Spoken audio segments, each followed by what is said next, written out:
Hi and welcome back. I'm Michael Withington and welcome back to the show. Well, so many of us in business, we're passionate about what we do, we're passionate about our customers, and I've got someone in the studio that helps us, and well, his website is called Doing Work That Matters. And when I saw that, I thought, wow, got to get Martin in the studio. Martin Formato. How are you, Martin? I'm good, thanks, Michael, and excited to be here. Thanks for inviting me and giving me the opportunity to share my message. That's okay. Martin, just before we get into the actual doing work that matters, which I'm really fascinated to get into, just a little bit of your background. Where did you come from? How did you get into this in the first place? That's a good question, Michael. As a child, I remember having an interest in knowing how things worked, so I often take things apart. The problem was sometimes I couldn't put the thing back together again. And this interest led me to university to study engineering. So after I graduated, I worked as an engineer for over 20 years, and I slowly climbed up the corporate ladder into management. And I noticed that my passion for engineering had faded, and I became a person who valued image, title, power, control, ego, money, and as a result I felt unhappy, unfulfilled, uninspired, and my life lacked meaning and direction. Martin, it's interesting when you say that to me, and I see you now and you are fulfilled, you're inspired. Do you think sometimes we grow up in a world where we're preconditioned to just do something? Like mum and dad said, well, you've got to get a trade, or you've got to go to uni, get this engineering degree. This is how life is. Earn your money, get a wife, get some kids, buy the big house, get a boat, and go on holidays once a year. There you go, that's your life. It's all sorted out for you, mate. All pre-planned, exactly, Michael, and that's what happened to me also. My parents weren't professional people. They, my mother was a cleaner, my dad was a labourer, and they thought for me to have a better life is to get an education, so they did encourage to go to school, which is fine, and I was passionate about the engineering when I first started. However, over time things started to change and I lost interest in the engineering. And I started to feel like something was missing, like something was wrong. I felt like I was stuck and I wasn't growing. I hear it from a lot of times with business owners, and they talk about it's like this gut feel, like it's just this tight, there's not something, they just can't get rid of it, and they don't know what it is, but they just know it's not right, and they go on this, who can help me to get rid of it?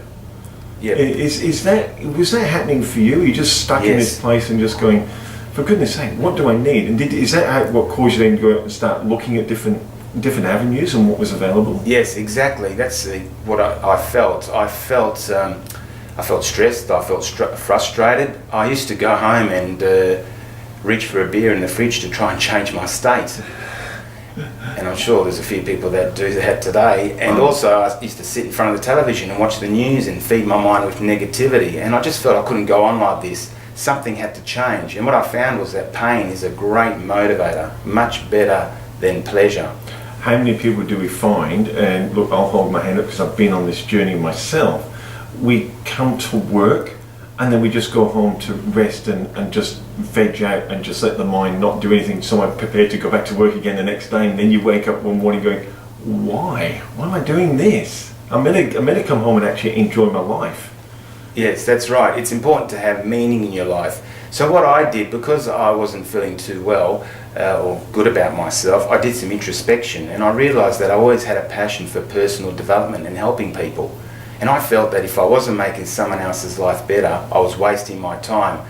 Now, I know some of your listeners might be thinking, come on Martin, pull the other one. But it's true, and I'll tell you why. It's because I'm selfish. Aren't we all? I mean, down deep inside, everything we do for ourselves. And I know that the more people I help, the happier I become, the healthier I become, and the more money I make. And if you've heard of Zig Ziglar, you'll know that he said you can have everything you want in your life if you just help enough people get what they want in their life. Exactly. And I've been asked this about the radio station, so what motivates you about the radio station? Well, it is helping people with getting content for podcasts, getting their personal message out there and their business branding out there.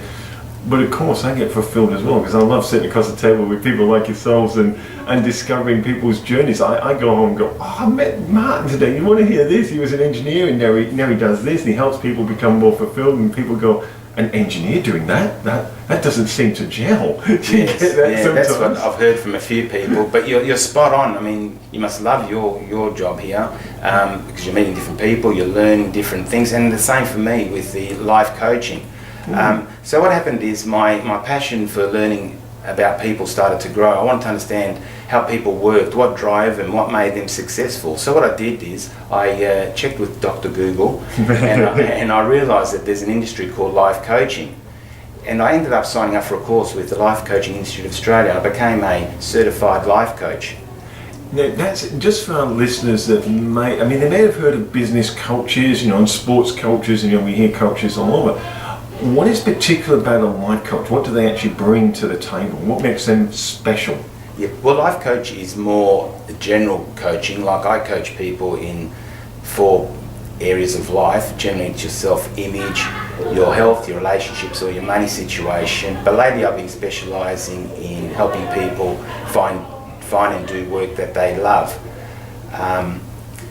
So it is more or less the same process. However, you do use different techniques depending on the situation.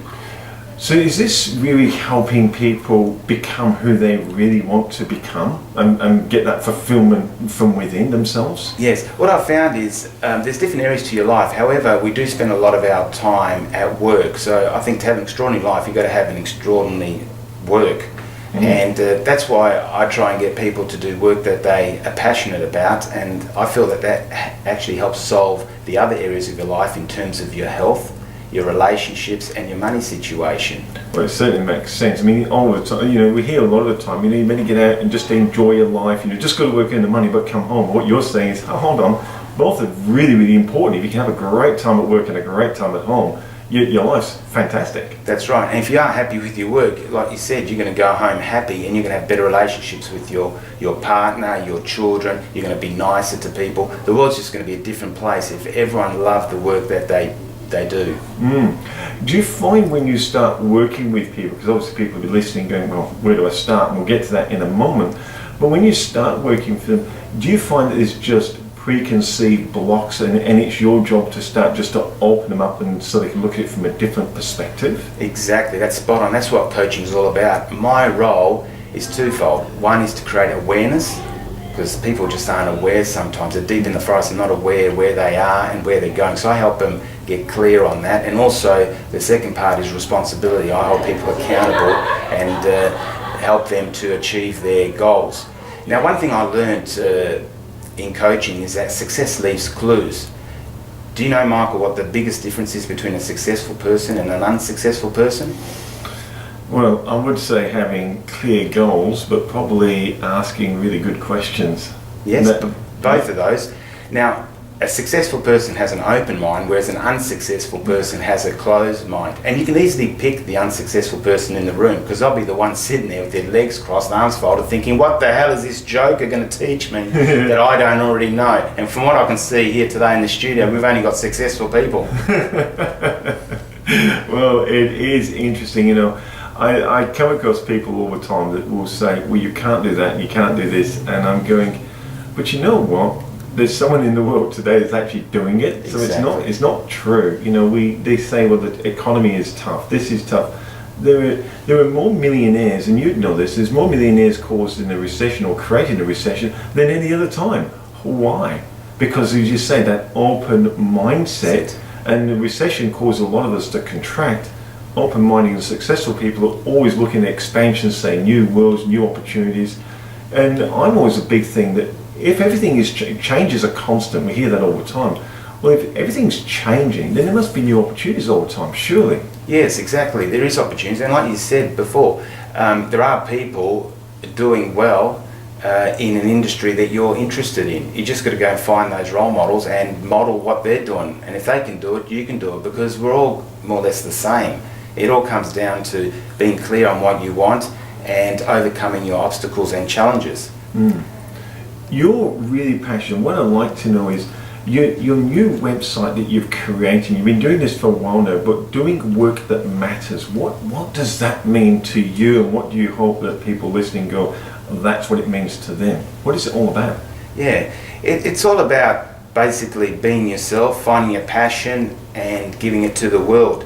I mean, after my values today are health, family, friends, learning, contribution, fun and freedom. And as a result, I feel happy, inspired, fulfilled, and I do feel that my life has meaning and purpose. I believe that our work gives us the opportunity to be fulfilled and to live a life of meaning, because a life of meaning is to grow and contribute and to do work that matters. Also, I don't know if you've heard of Albert Pike. Albert Pike said that what we do for ourselves dies with us, what we do for others remains and is immortal. That's a very powerful statement. Now, with our work can fall into one of three levels. The first level is called a job. Sometimes people say it stands for just over broke. The second level is career, and the third level is mission. Now, if you've got a job, the chances are you don't like what you do and you're just doing it to collect a paycheck. However, if you've got a career, then you're more satisfied in your work. However, it's more about yourself. Now, if you have a mission, then it's bigger than yourself. It's the most rewarding and fulfilling thing that you can do. So to be fulfilled, you need to grow and contribute. You need to be like a fruit tree that grows and bears fruit for others. Michael, do you know what our mission here is on earth? Well, you caught me up. I'm not used to being asked the questions.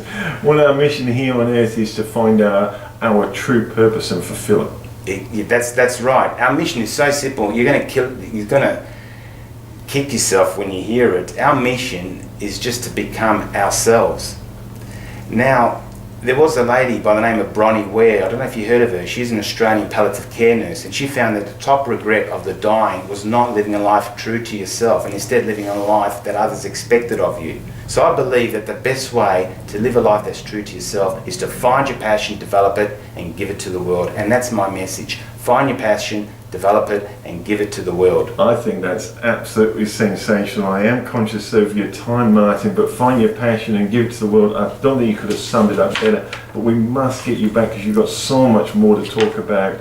And look, I really appreciate you coming in today. It's Martin Formato, and it's doing work that matters, but even I think it's, well, I would say it's beyond success. It's when you get success and then beyond that getting actual total fulfillment in all areas of your life. I really appreciate you coming in, Martin. That was really, really good. Thank you. Yeah, thank you, Michael. So I guess the main thing now is that people are listening and I've been inspired, and I suppose people are going, how do I get in contact with Martin and what is the process? How do they contact you, Martin, and what is the process of when they do? Yes, well, people can contact me simply by calling me on 0417 012 274, or they can go to my website at www.doingworkthatmatters.com. Also, if your listeners go to my website, they can download my free book, Find Your Gift, Passion and Purpose, and that'll help them to determine if they're on the right path. And in terms of coaching, basically I can do the coaching through Skype because I coach people overseas, on the phone, or even face-to-face if they're in Perth. Brilliant. Excellent. That number one more time, Martin, because I know that a few people will probably go, I missed it. My phone number is 0417 012 274. Fantastic. Thank you so much, Martin, from Doing Work That Matters. Really great having you on the show. Thank you, Michael. It's been a pleasure. I enjoyed the interview, and let's all work together to change the world by doing work that matters. Let's find our passion, develop it, and give it to the world. Thank you. Perfect. Thank you, Mark. Yeah, thanks. Excellent.